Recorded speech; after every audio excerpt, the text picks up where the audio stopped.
त भात खान नआएर किन रोइरहेको भन् त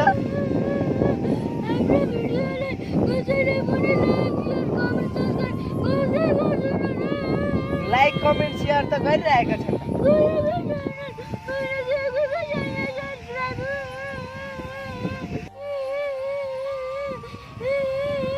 लाइक कमेन्ट सेयर गर्दैन भनेर रुनुपर्छ त ल इन भात खान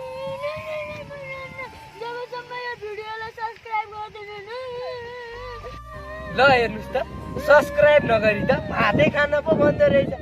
लाइक र सब्सक्राइब गरिदिनुहोस् न भात त खुवाउनु पर्यो नि होइन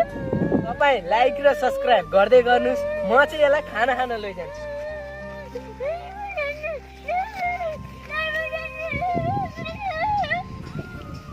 नमस्कार दिदी आमा बुवाहरू म चाहिँ पुण्टे साइला हाम्रो च्यानललाई लाइक शेयर कमेन्ट सब्सक्राइब गरिदिनु है